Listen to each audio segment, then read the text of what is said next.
Here we go. Now that's working. There we go.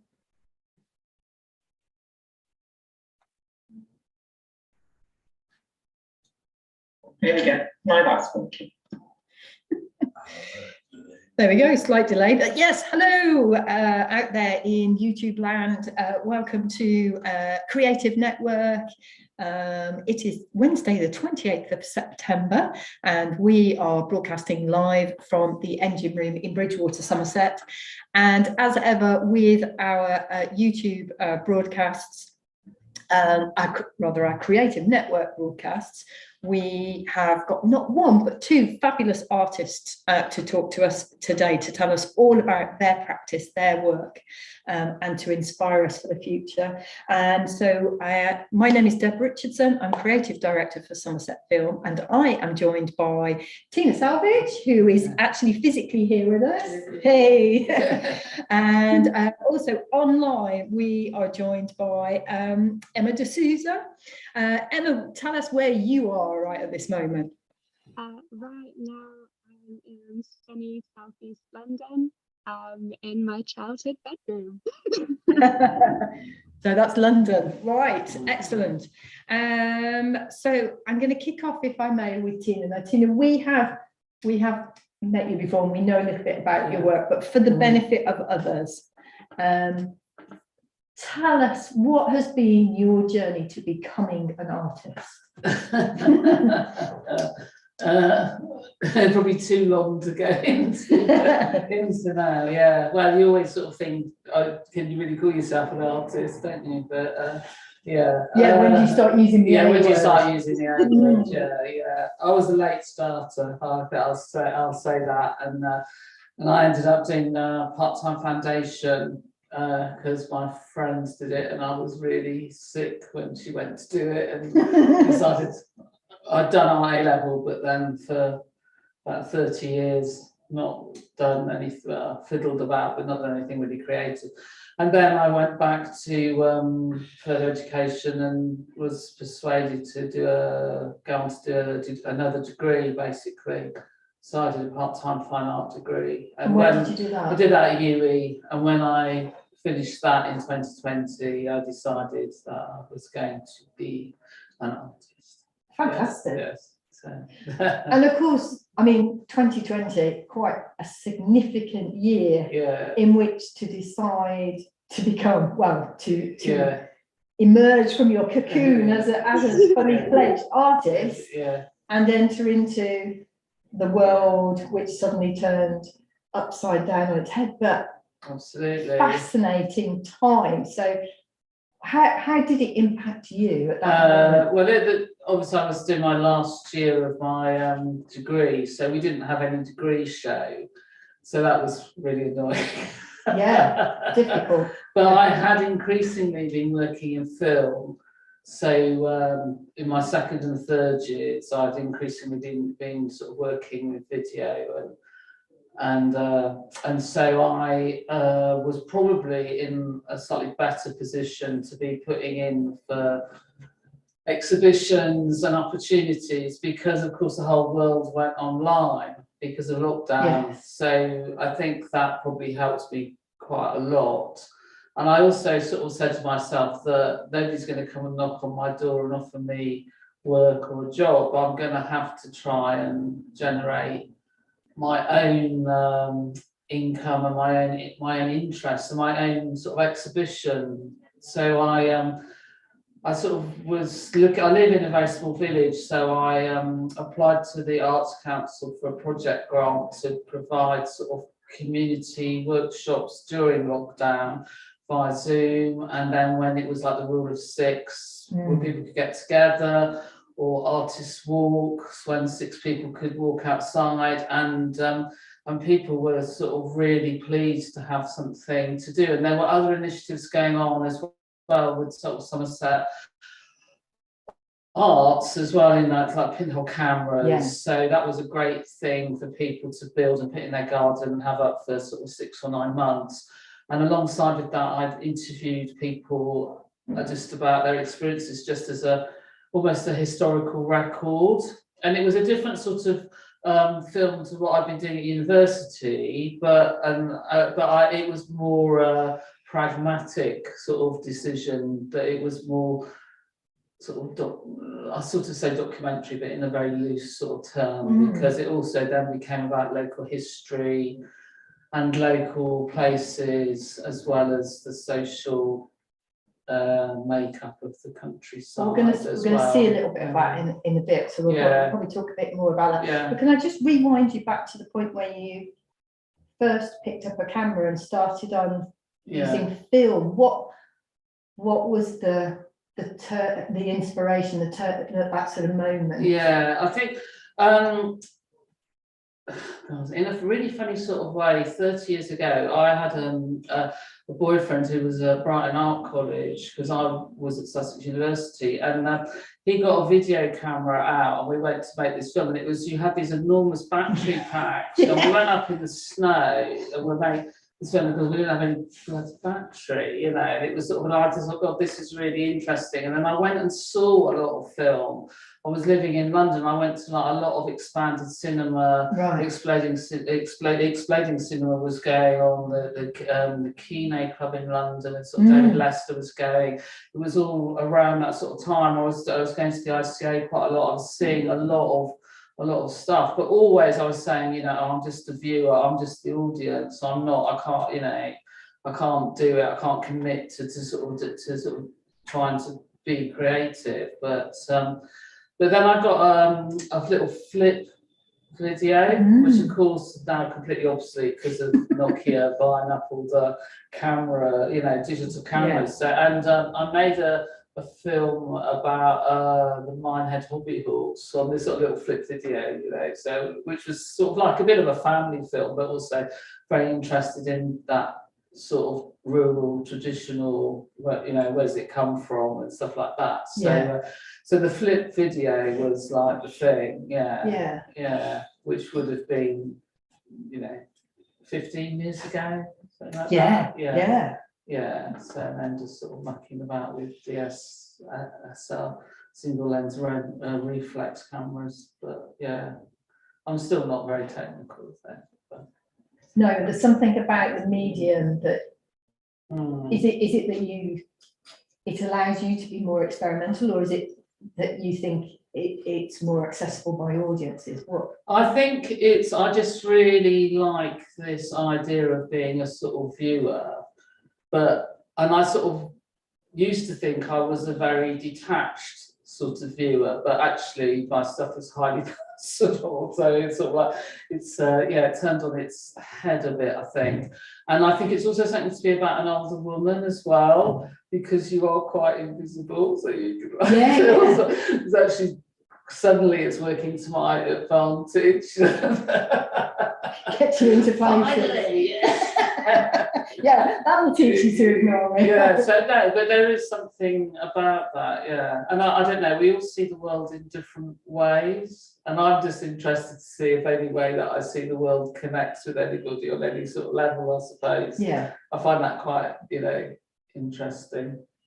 So okay. So not any particular, but just that moment whereby you know, suddenly you were doing your course and you could pick up another camera. And I sort of get, but you know, and I like that feeling when you get those sort of moments of creativity when things actually you think, that's come together. But suddenly there's that, you know, you hit that sweet spot, and it's just like a really nice feeling. So maybe we could just introduce and find out a little bit more about Emma, and we'll come on later to talk about why the two of you are here together. But so Emma, could I just ask you the same question? What's been your trajectory into using the A word and becoming an artist? I've gone down a bit more of a direct, not having a detour of a career in law.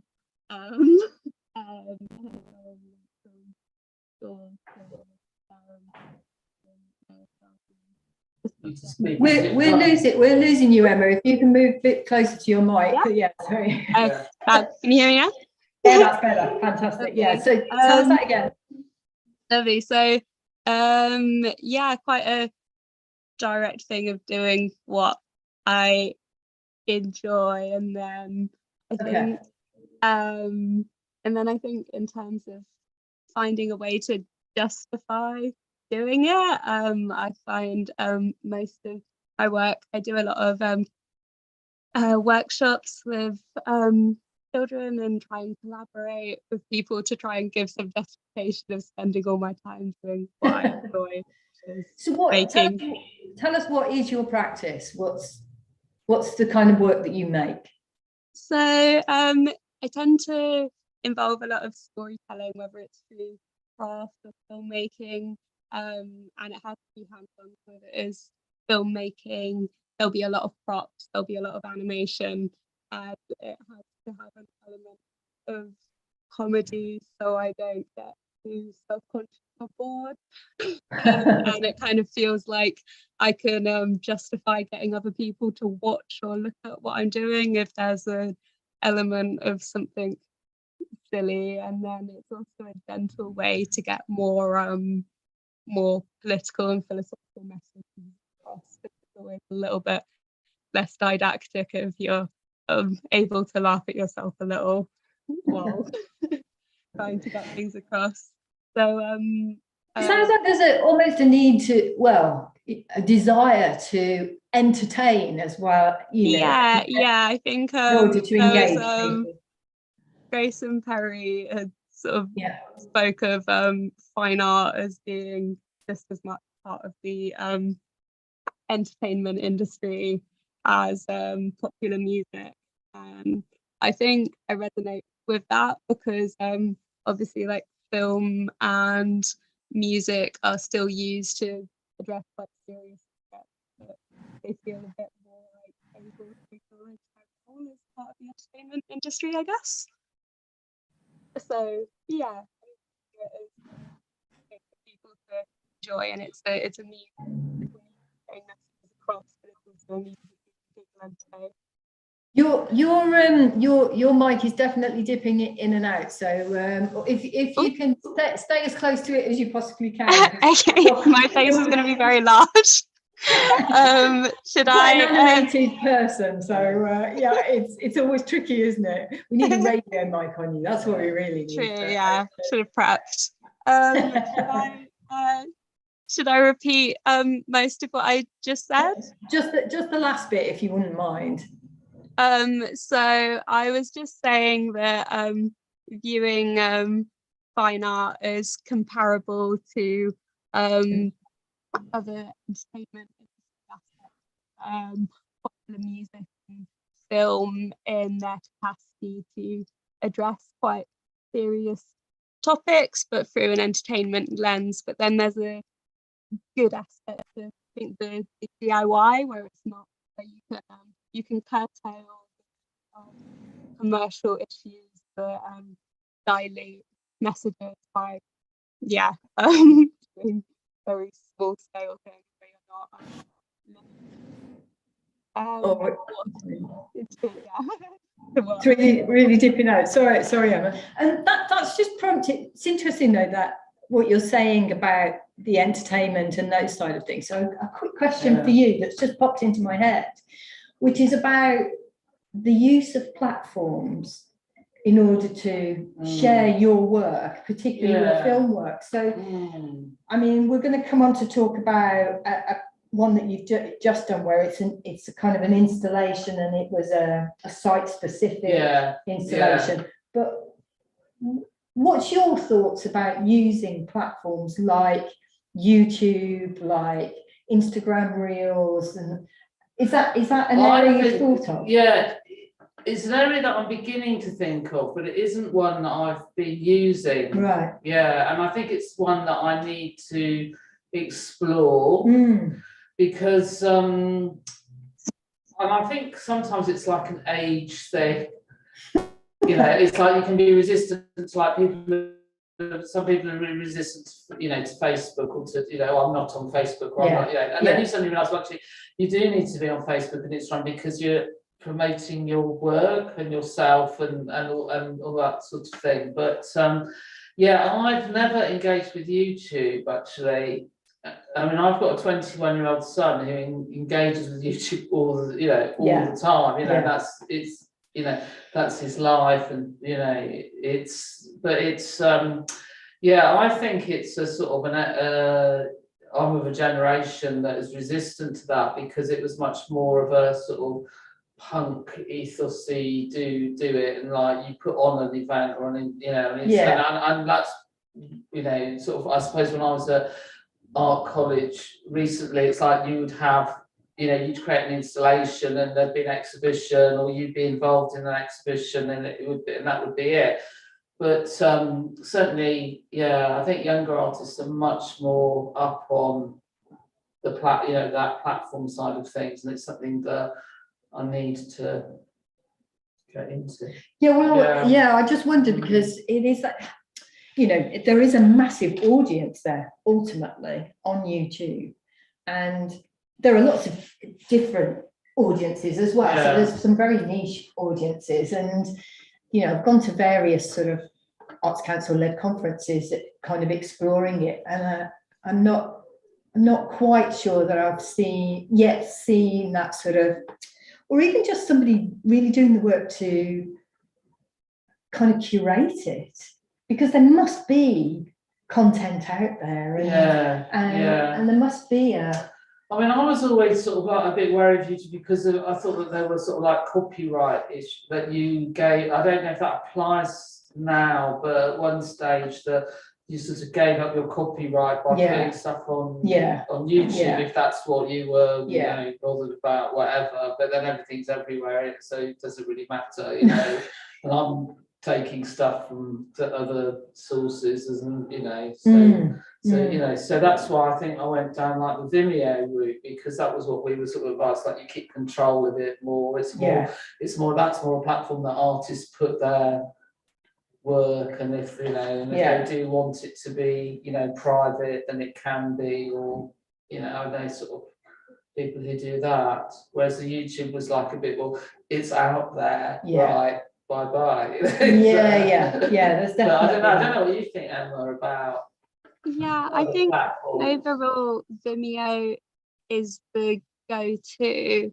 I use YouTube for simplicity, and also kind of interests me that there are like a few artists that do choose to make their work available on YouTube, almost like to address the difficulty of like copyright and ownership of work and images when it enters the internet. They tend to be more artists that would like identify as making work that exists and addresses the internet. Like I can only remember her Instagram name, which is her official like artist Instagram, because her internet presence is quite like performance arty. But yeah, her Instagram name is like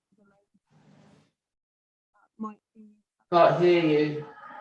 But she has very performance art based like YouTube channel that does come across as just like another bizarre kind of vlogging channel, because it's these vlogging things. Like she has a really long video where she meticulously decorates her laptop background to look like a very groovy bedroom by like just downloading all of these little like gifts to have like a nice window and fairy lights, and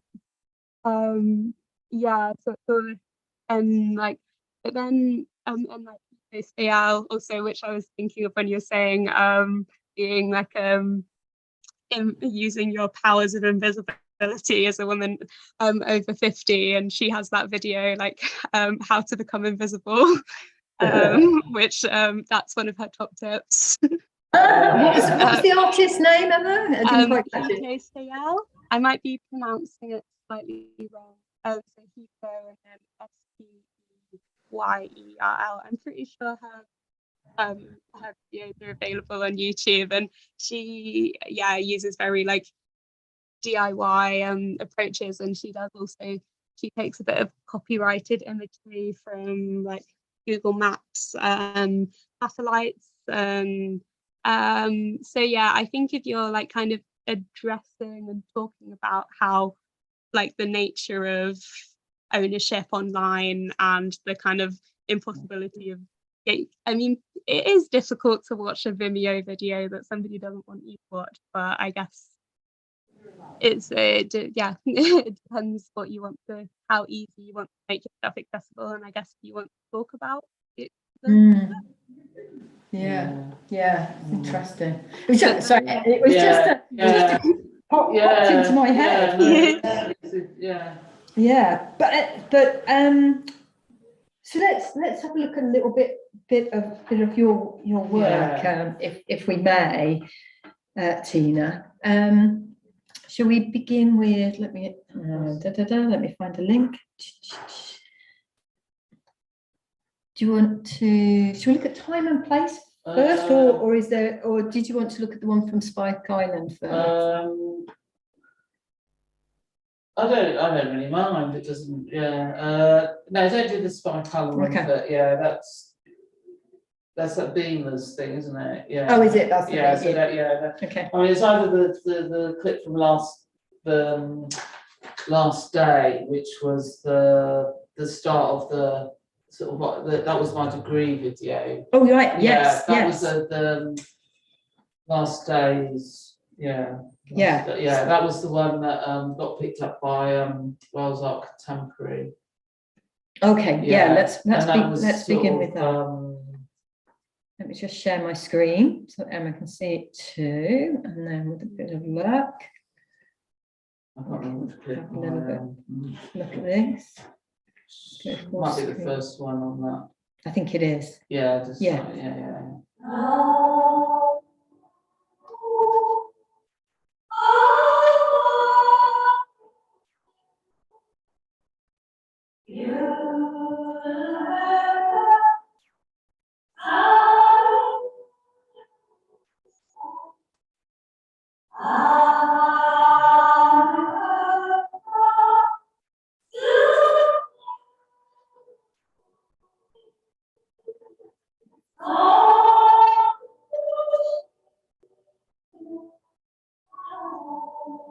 What does a given interpretation mean for my own understanding of how reality works?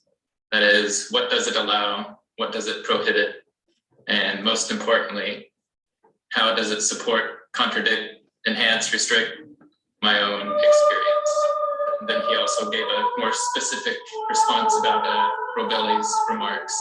Like, how does that kind of factor into our own research that we're doing here, whether it's scientific or artistic?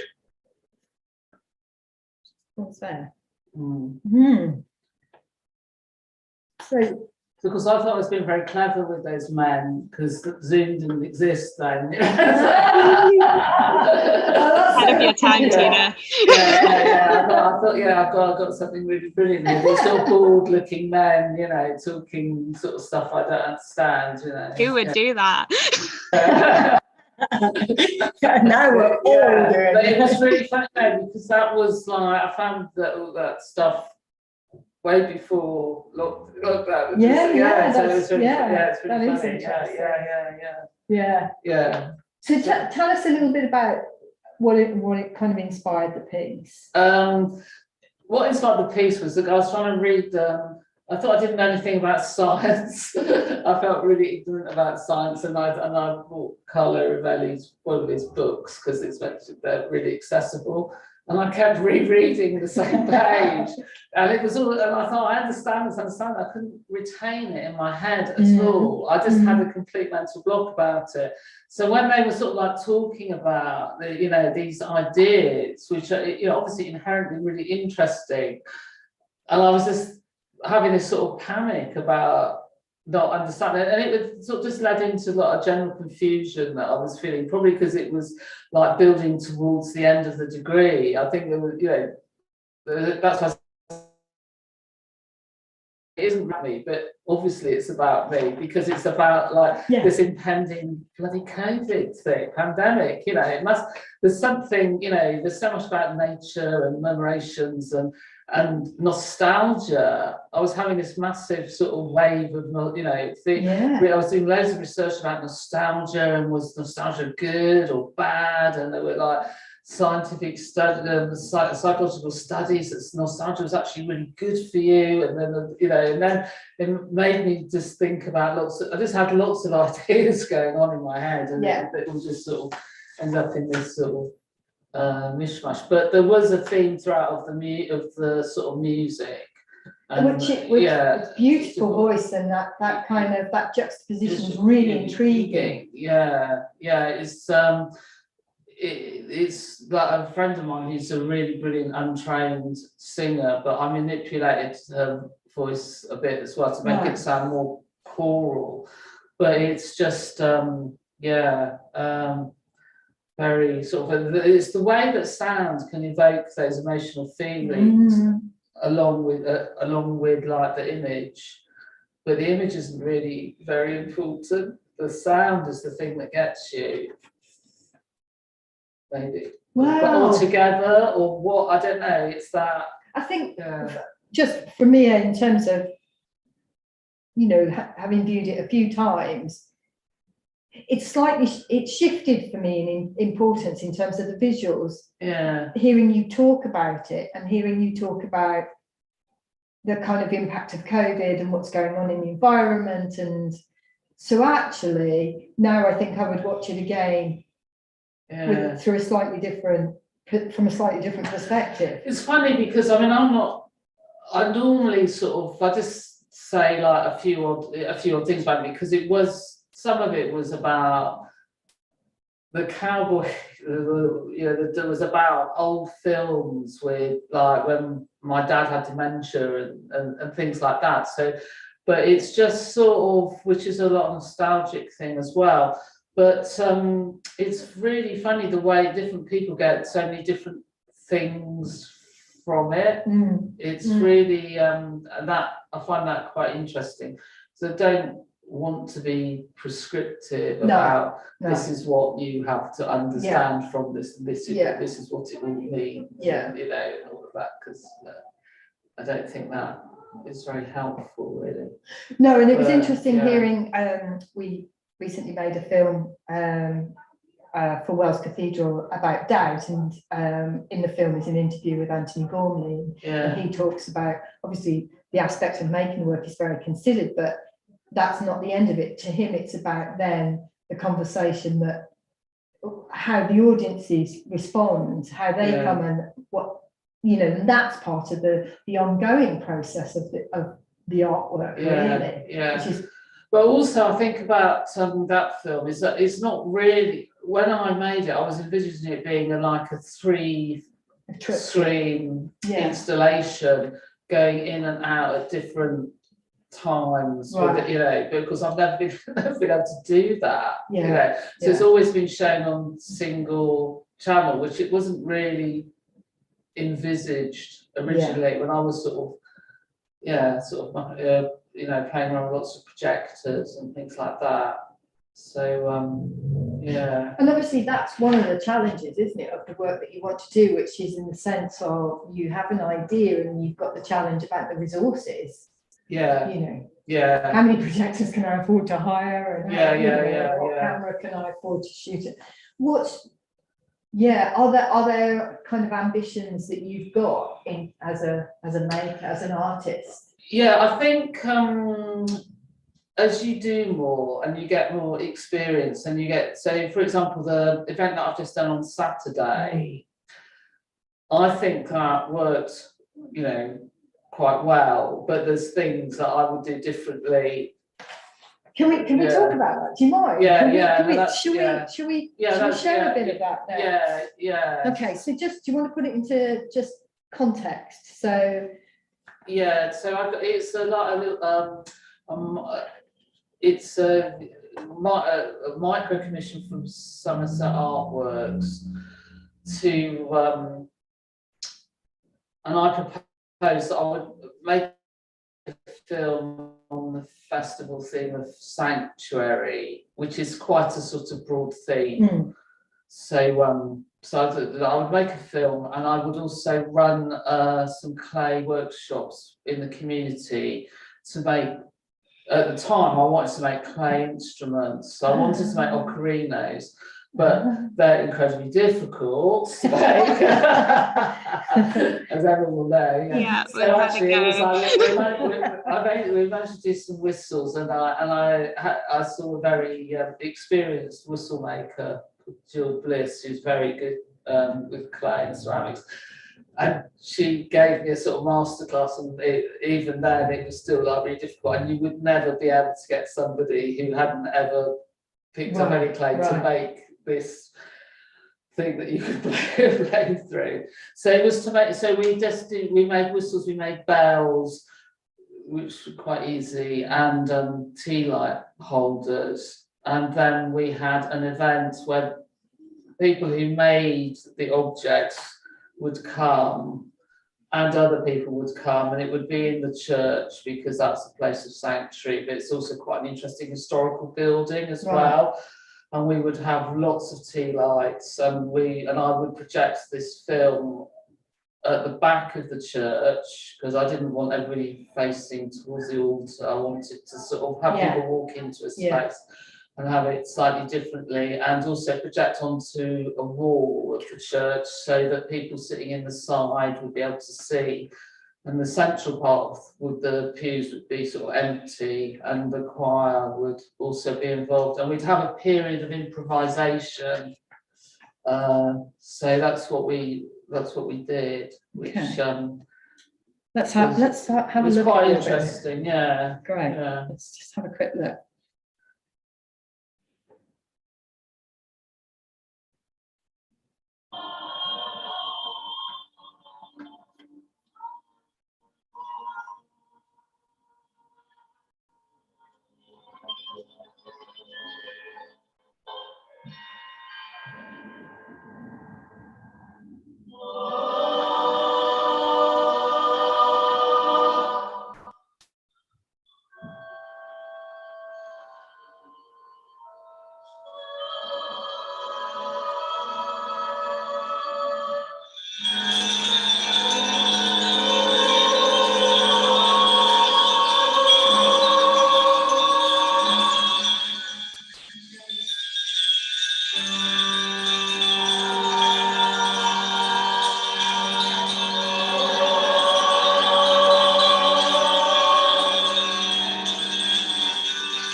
Oh, the internet, yeah. That probably gives you an idea. Okay. So that went on for about 4 minutes. So the film's 12 minutes. So the first 4 minutes is like playing, and then the improvisation. And then what was really interesting is when it's sort of semi-directed, but it is improvised. So when that finishes, you go back to the film and the sort of the soundtrack with the film, which is sort of reasonably meditative. And actually the level of concentration in the room at that point was, you could cut it with a knife. It was like really, it was really interesting, that sort of atmosphere that had got going. And then suddenly it's back to the film, and and it was so it was Do you think that was what's the visuals in the film? Is it landscape? Is it? It's a mixture. It's a mixture of the text is quite important actually. There's a small amount of text which is quite important, and the visuals are quite a lot of standing stones, I'd say. So and it's not it's a non-denominational, it's not a religion. It's I mean, there's one small bit where there's a Christ on a cross in a cave sort of thing. There's a lot of stuff sort of early history, and then there's a lot of nature and also sort of a bit of modern stuff, neon lights and lifts and things. So it's a sort of a mixture of things that I suppose could basically be people's individual interpretations of sanctuary, or is it sanctuary, or are you looking for sanctuary, or whatever. But it's meant to be a meditative, quite a relaxing sort of piece. Yeah. And would you, is it a piece that you might repeat again somewhere? Well, I was wondering this because the choir did they did do some quite nice music when I spoke to them about the sort of thing that we, you know, sort of would like, but I couldn't be really prescriptive. No. And they did learn something in Latin, and they were sort of pretending to be monks, and they did move, you know. I said they promenaded, you know, which is quite a big ask for amateur choir, church sort of musician, you know, so you've never done anything like that before. So and I could see it being repeated, maybe with them singing again, but in other sort of churches, other spaces that might be considered sanctuary. But so definitely a site specific future for it, as opposed to necessarily now evolving the work into something more. Well, I'm going to show it at Shepton Mallet in the prison, in one of the cells that I'm doing sort of a installation in, and I was sort of setting it up there tonight, and I think it'll probably work there. It'd be on it'd be very different. I'm not going to use a projector. I'm not going to project it big. It's going to be just on a television monitor, with some of the elements that were some of the ceramic stuff that was created in the workshop. So obviously, like lots of tea lights and bells, but with a tree which sort of references this tree that is quite prominent in the film, because Shepton Mallet is called Outside In, so it's a bit, you know, nature outside, inside, and then if you're a prisoner in a cell, it's quite restrictive, and you go into your mind quite a lot. And when does that exhibition open? It's on Saturday, It's on Saturday. and it finishes on the 9th. On the 9th. Yeah, so it'd be interesting to see how it works in that sort of space. But I always sort of think projecting thing. I used to be quite keen on projecting things quite big. I think that's sort of I quite like that, but sometimes doing it small can work as well. But it's quite an accessible film. It's not, there's like nice images, nice music, but I think there is a tipping point where it does hopefully tip you go into your head a bit. Wow. Well, I don't know. Well, wait to see it. That's the intention. I mean, not everybody's going to think that, you know. So. And you mentioned that people did get into quite meditative states. They sort of did, yeah. It was funny with the sort of improvisation. It was, because it was obviously very alien to everybody, you know. But actually, lots of people said, I really enjoyed that taking part, you know, that sort of, because you're all doing it together, they're just looking at you, and it's sort of, it sort of seemed to work, well, one hopes it did. It's interesting. Well, and that's part of the process, isn't it? Kind of, so it was but because what had happened was I'd got a small bursary from the Artists Network to think about. I wanted to think about the tangible physical object, because I've been working so much with artist film. And I decided that I needed something sort of more physical. So I started doing a lot of ceramics, learning how to throw, doing alternative firing courses for ceramics and stuff like that. And they gave me some money so I could think about how could I make film and ceramic fit together in interface. And I didn't want to film the process of making ceramics. Like Fiesta Gates has done a fantastic film about the whole physical process and all of that. But I was just trying to think of ways that I could bring the two together, but also have a bit of fun and community involvement and things like that. So that's where that project came from. I don't think I've reached the end of that sort of road, no, but it was sort of good to have that time to be able to think about and like make something happen.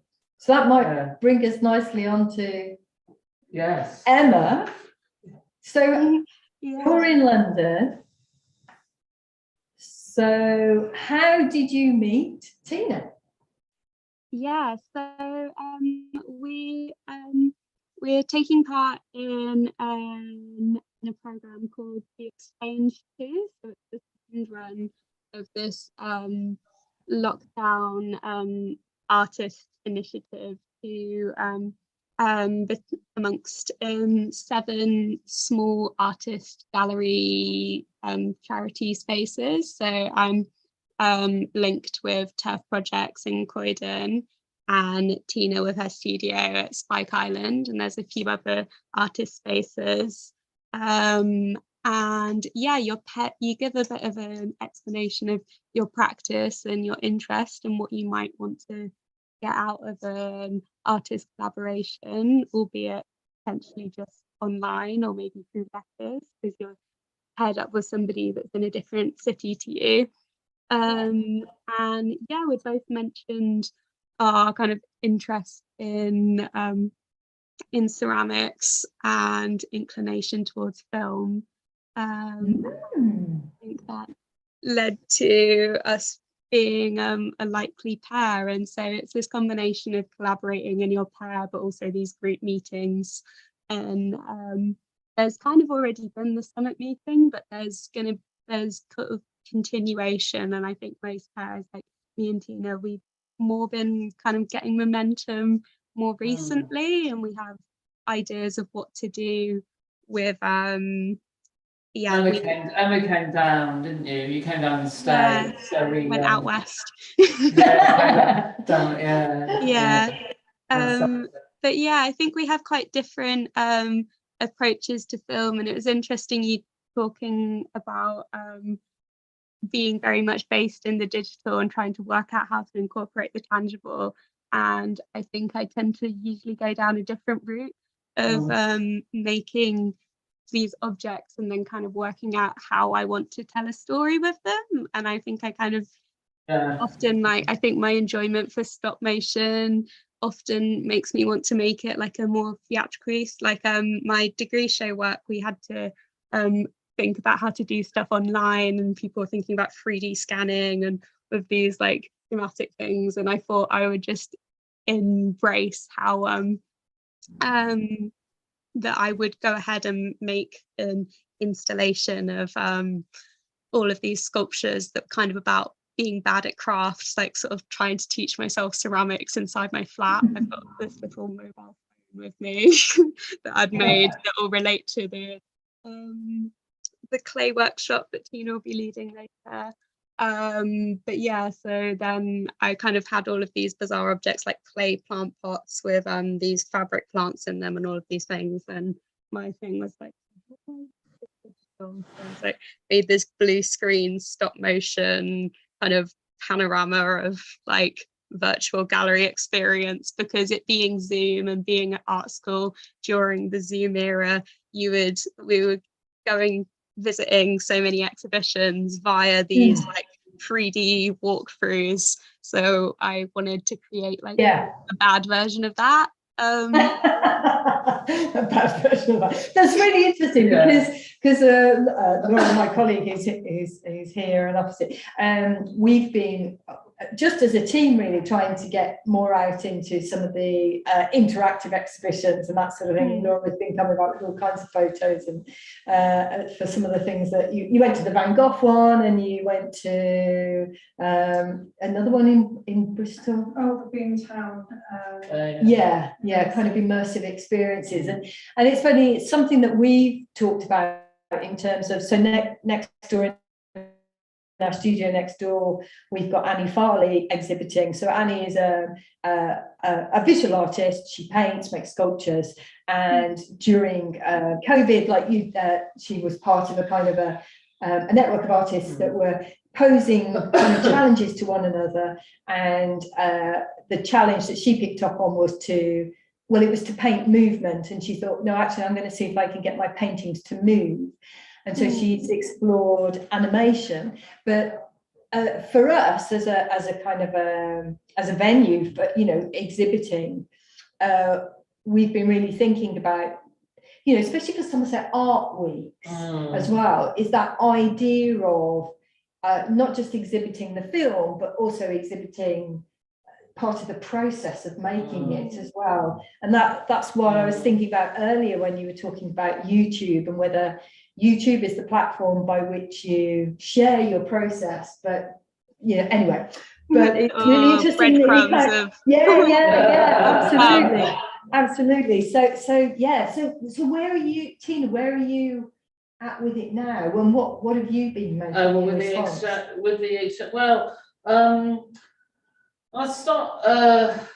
we both started off with an idea of sort of foraging, you know, and like of making our own clay, you know, and I because of some of the work that I'd done during lockdown in the village, some of the sort of historical research, I knew that there had been, not only was it like medieval, but there was also been Romans living there as well. And there were sort of fragments of clay pot that had been found that are now in Taunton Museum. And it was sort of like, I was looking at that, and it was in the sort of archaeological report, it was like, there'd been a lot of salt because of the tide coming in, tide going out, leaving the salt. So they'd obviously made these clay pots in situ for the salt to then be transported or whatever. So I was sort of thinking about making archaeological artifacts.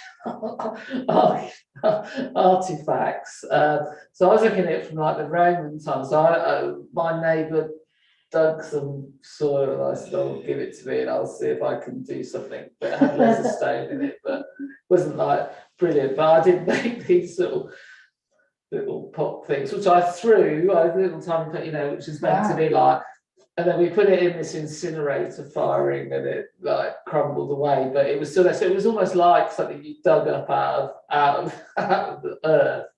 But at the same time, it was sort of, Emma was thinking about, and I thought it was like really good idea. There were two things that you were thinking about, and we sort of explored both of them. One was puppets. One was sort of, we had to get like making little plays. Kind of a bit of story making that we could use for potential film things. Okay. So there was that, and then the other one was about, because we've been doing Zoom, and about laptops, and then it's like this archaeology of your discarded digital objects, which this is my screen of this laptop base should work. So because we decided pretty early on so most of our exchange meetings were over Zoom. And so I was kind of thinking, like, what have we relied upon for the exchange to work? It's been very laptop based, and I'd had a previous my previous clay related project was making phones and laptops, in this kind of idea of how would you make a laptop if you were just looking at it and thinking it's hard and shiny, like in this kind of, like you can make a cup by looking at it, but like kind of taking DIY to a silly extreme, but then also kind of referencing there is a massive DIY culture to personal computers, but just kind of pushing DIY to this like silly extreme of just the badly made and dysfunctional. But then also we kind of had these dual ideas of the archaeology, of kind of fake histories of recreating these archaeological objects, but in a modern context, and then also thinking of the where our current devices will be in the future, and the fact that both objects like cups and salt jars have stories to them in the same way that phones and tapes and such have stories to them. We were listening to a lot of Tina's old tape. Yeah, so tapes that's really when funny. did So we the were, visit. we were working in, you know, doing this stuff, and Emma said to me, "Oh, if you got, you know, we have to listen to some tunes, you know." So I said, "Oh, well, I don't have any music in the cloud. Sorry, you know, but I do have like a load of old cassettes, you know, at which Emma's eyes lit up. You know, so they ended up listening to a lot of cassettes that I hadn't listened to since the like 80s and 90s, and compilation tapes that people had sort of made for me. You know, I've even, you know, forgotten who the people are now. You know, it's stuff I didn't really quite know what was going to be on them. But we also did quite a lot of filming, as in documenting of what we were doing. But in a way, that process, I think, probably has given us quite a lot of footage that we can sort of use in this. We were talking about this, weren't we? This sort of mad sort of YouTube sort of way of instructional videos that don't really go anywhere, you know. Kind of the question of who is this for, and is it a tutorial? Is it a documentary? Is it a vlog? I could share screen and show like some little snippets. Go on. And maybe that would be more of a what we're working with as time, and that makes sense. Would that be good? Yeah, so you can show something. Great. Yeah. Have you got, do I need to be permission? No, I know you got it. Okay, right. Fab. So I'll just go on my so also I guess in the sense we're thinking of where stuff comes from, and I can show you where my clay came from. It was can you see my file?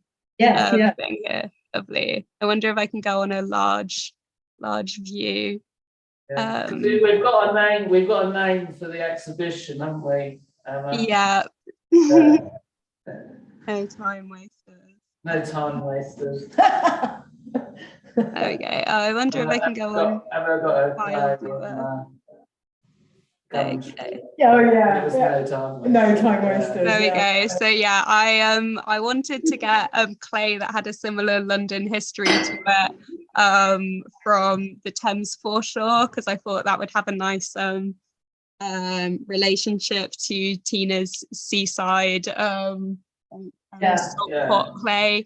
But I couldn't get permission, and I didn't want to go against Thames foreshore's like strong request that I didn't dig a hole in the foreshore and steal their clay. So I decided I also didn't want to dig up my family's garden. We investigated if anybody local from the internet had been digging up their garden. I did find a local person who there's a nice picture of a hand with some clay, and I got some local but not my own clay, and I brought a load of dirt over to Somerset, and Tina had a much more human interaction of just talking to her neighbour. But I had a nicer London version of you had the London version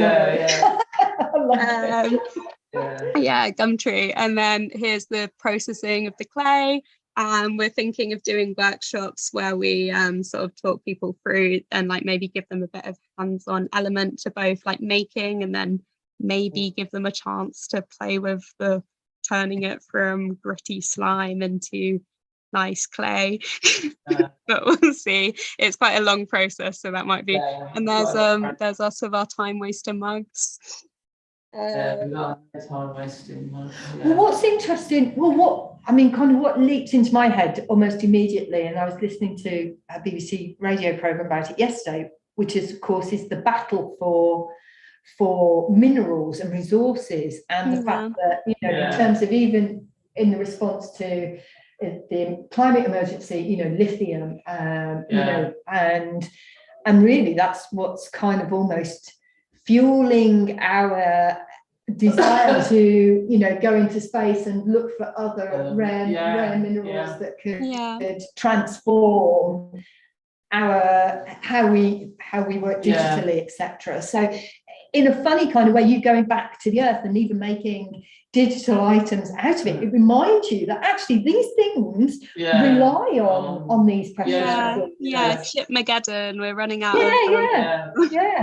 I think it was this idea of thinking about where does your clay for your kitchenware and where do all of the materials come from, and having a bit more of a direct understanding, and then kind of acknowledging the lack of understanding that we have towards a lot of these objects that we take for granted. And also thinking about where do they go. Like I was talking to Tina about an artist I'm really interested in, Marissa Olsen, who of her work, she they're talking about time capsules, viewing phones and digital pieces that contain memory as time capsules because of the actual information that's like stored on them, and because they often end up in landfill like a time capsule, but then also the personal histories and the eras that will probably be printed on them in terms of a date of manufacture, that in the same way as digging up a pot and you can read into all of it, there's this much more kind of tangible way that you can get the information from these objects, but then they also function in that similar archaeological way of just the personal history to it. And just the state of how we make things. I guess just understanding where things come from, but then also having that personal nostalgia to them. We're hoping that we can do something when Spike has its open days at the sort of end over the May bank holiday. We're hoping that we can sort of like use the associates from there or do something there and create some sort of workshop and some sort of exhibition of these sort of artifacts that we, you know, are going to continue sort of making. But I love also the idea that, you know, there might be this YouTube channel called, you know, called No Time Wasters, please. I did show you on the ad that Walter requested there be no time wasters. Only genuine clay requesters. So we have both that on some mugs, but there's also one of the laptop screens I tried to recreate there's also recreations of the Zoom meetings with other exchange members and our first meeting and the Gumtree ad and us in front of Tina's MacBook in her garage, play one. So I guess it's like there'll be that, and we were thinking of finding a middle between our like filmmaking approaches of Tina's more like documentary style and then my more like kind of whimsical, badly told stories approach. So that is a bit more interested in, I guess, having a kind of animation orient to it. So thinking of superimposing our different videos of like processing the clay and making the clay, and I can show you some incinerator footage. That's slimy clay, that's wedging clay, that's us in the garage, that's painting chemicals on some of Tina's instruments. Where's some incinerators? Okay, there we go, got some incinerator footage. There's some fiery footage.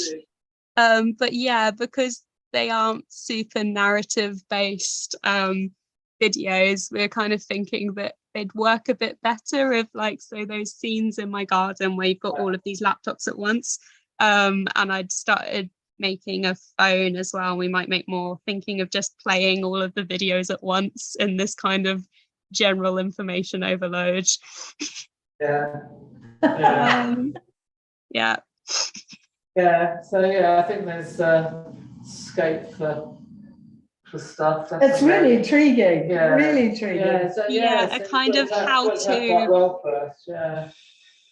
But then not an excessive how-to, because we obviously, it's also to maybe think about the fact that clay, when you buy it in a bag, it has been dug up from somewhere, and you're a bit more conscious when you do it on a smaller scale, how much effort goes into digging it up, the fact that there is a hole after you've dug it up. Yeah, but that's quite a strong metaphor, isn't it? It's quite intensive as well, all the stuff you've got to do to it. Yeah. No, you have a great appreciation for clay in a bag after. No, I just love the irony of no time wasters, please. That's just, there's So Tina, what is next? Where and have you? So is the Spike Island? That's kind of a deadline to. No, we just sort of self-imposed deadline. A self-imposed deadline. And we want to do something at Croydon as well, don't we? We've got the go-ahead for just, it's a matter of booking the space and getting a bit of an idea together. I mean, I think sort of like, I like to have something sort of always on the horizon, I like to sort of think, so I'm good that would be a good thing to sort of aim for, the Spike Open, but got to firm it up with them as well, so that we'll definitely have a bit of space there to do something. And apart from that, just nothing else really. Okay. So, but before we finish, I would just like to come back to, because I've just realised I asked you the question and we were gonna just come back to the sanctuary piece. And what you would like to, what would you do differently next time? I'd probably allow in any budget for more technical support. I think.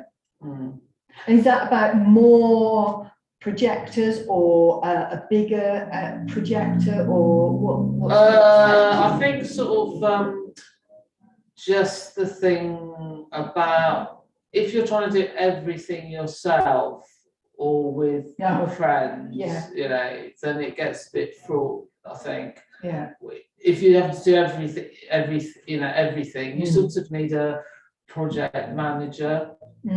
You are the project manager. You're everything. But you're everything. And I think because it was it wasn't like a massive scale, so that was okay. But if you wanted to do it again and make it more, just a little bit more professional, or a little bit slicker, or something, but not too, because you sort of lose the ethos then that it's like a community thing. But I think try and do everything, because it's cheaper to do everything, isn't it? But actually you can't really do everything. And you have to sort of realise that, I think.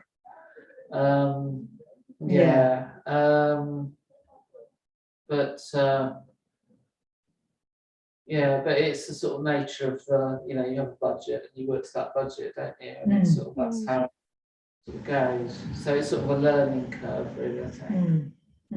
I guess the fact that it is like, I think the work balances this is meant to be peaceful, but obviously there's a slightly like shrill moments that are a bit alarming, and I think it kind of, like with your degree show video, where there's something a bit ASMR and peaceful about watching the lava flow and like start to turn into igneous rock, but then it's also like very alarming because like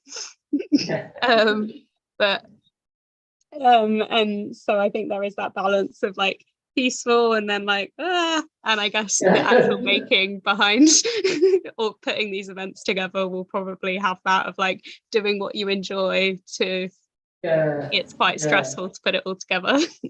That's interesting. Well, thank you both so much. You must let us know about when it goes. Definitely. And yeah, really intrigued by this, by your exploration and of the film with the tangible. That's really interesting. But and also when you might use some of those objects to trigger filming in your exhibition, touch or whatever. But yeah, so yeah, well, we'll get you to come back again later on, and once you've done it all, and something to watch, and not just me switching through a file finder.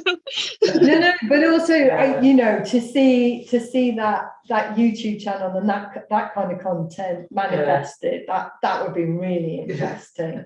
Because I think it'd be quite funny actually. Yeah, because there's just so much potential within those platforms, I feel.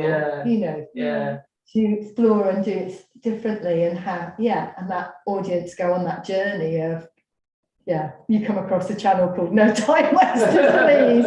You're going to spend time on it. You're just gonna, aren't you? It's only real community art watchers. Yeah, fantastic. And so Tina, remind us again, your exhibition opens. It's with five. There's how many artists? 5 or 6 artists, can't remember. 5 artists, I think. At the Chateau Mallet Old Prison from Saturday, so the 1st of October, until the Sunday the following week. And it's all different sorts of work. It's interesting.